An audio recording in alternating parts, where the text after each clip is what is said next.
Hola a todas y todos, buenas tardes, días o noches, según el momento en el que vean este vídeo. El día de hoy vamos a estudiar un tema cuanto menos interesante, cuanto menos importante para conocer. Vamos a estudiar sobre la literatura universal. La literatura universal, pero más en términos generales para entenderla, no tanto a profundidad, sino más bien para comprender cuál es el camino, el proceso que nos llevó a la literatura que conocemos hoy y por qué es que se considera que las bibliotecas están en peligro de extinción. Vamos a estudiar cuál fue todo ese proceso, pero para entender a la literatura universal en todos sus términos generales, hay que entender primero qué es la literatura, y para entender qué es la literatura hay que entender qué es la escritura. La escritura aparece aproximadamente en el 3500 a.C.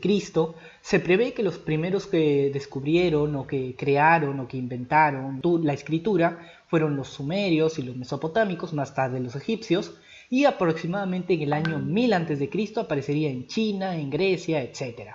¿Verdad? Y lo que tenemos en pantalla ahora mismo es la piedra Rosetta. La piedra Rosetta fue la que nos ayudó a descifrar gran parte de todos estos idiomas y entender un poco los patrones que nos ayudaron a comprender el idioma, los idiomas que hoy conocemos como mesopotámico, egipcio, sumerio, entre otros. El idioma de escritura por excelencia durante gran parte de nuestra historia fue el latín del cual surgieron la mayor parte de las lenguas que eran llamadas lenguas vulgares, como son el inglés, el español, el italiano, francés, alemán, catalán, gallego, etcétera, ¿no? Diferentes idiomas. La mayoría de los idiomas del mundo provienen del latín. Es así que entendiendo un poco qué es la escritura, hay que entender que la literatura es la expresión artística que busca enseñarte algo a través de la escritura o incluso a través de la forma oral o hablada. Todavía se debate qué es exactamente la literatura, pues no existe un concepto general que englobe el significado real de literatura. Sí, tengo pantallita verde. Sigamos.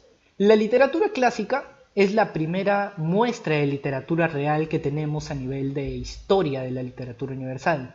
La literatura clásica se divide en dos. Podemos dividirla en la literatura oriental y la literatura occidental.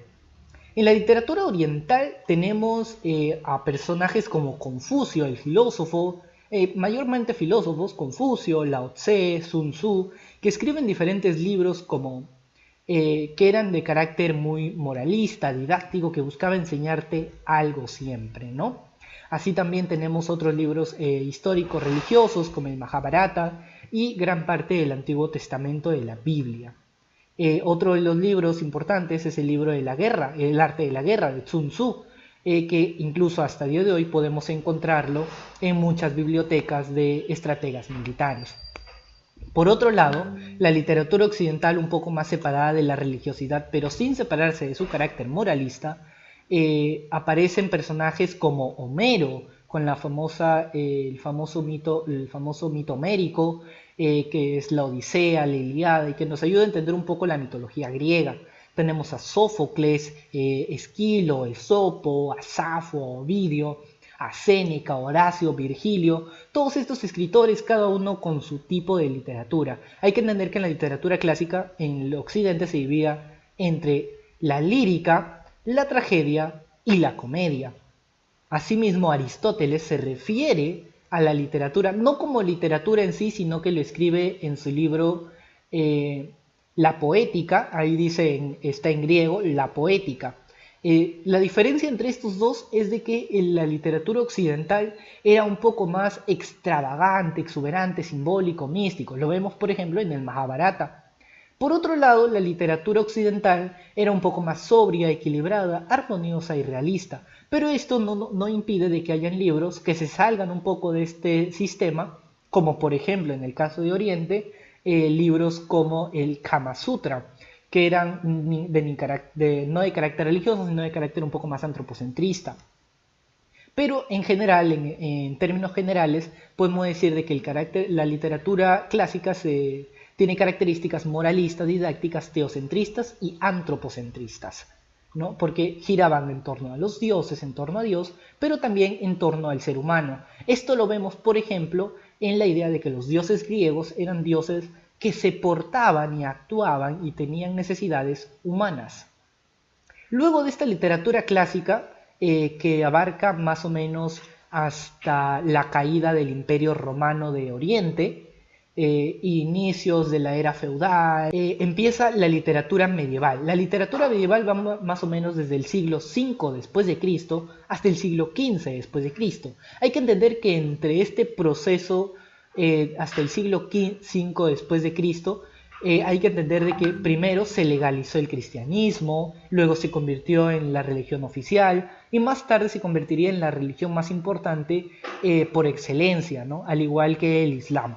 Por eso se dice de que la literatura medieval era muy religiosa por ambos lados, tanto religiosos cristianos como islámicos.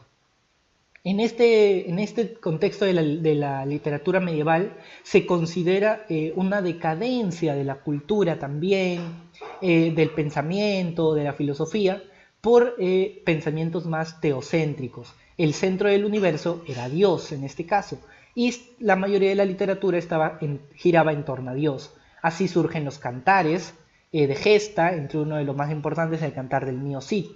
Quienes se encargaban de difundir todas estas literaturas eran los juglares y los trovadores, que los estamos viendo en pantallas.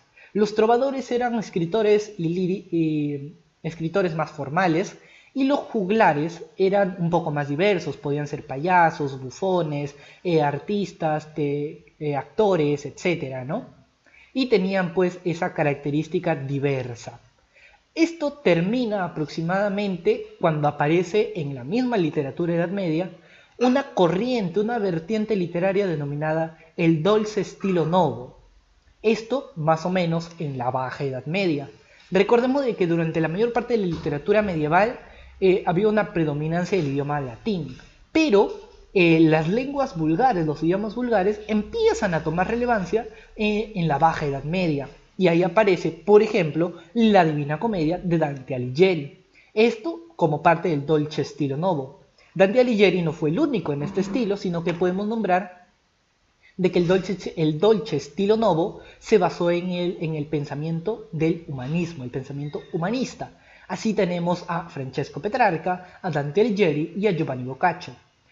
Esta corriente serviría como base para el Renacimiento, que vendría a ser un movimiento que le sucede a la literatura medieval.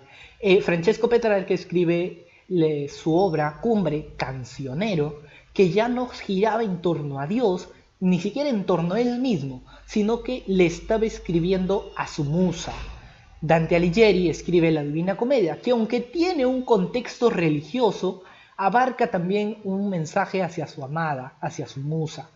Y Giovanni Boccaccio escribe, ya con esto destruye la idea del teocentrismo, escribe el Decamerón, que son 10 cuentos que él quería quemar, él de hecho quería quemarlos, pero no lo hizo porque uno de sus amigos, que está aquí presente, eso ya se lo dejo a investigación a ustedes, le pidió que no lo quemara y fue publicado, ¿no? Aquí toca temas eróticos, habla de la sexualidad, habla del amor, son 10 personajes quienes participan en esta misma obra, por eso se llama Decamerón, 10 cuentos, 10 personajes. Cuando termina el movimiento del humanismo, inicia, como ellos son pre-renacentistas, inicia la literatura moderna con el Renacimiento. La literatura moderna podemos dividirla, como le están viendo, en 5 partes.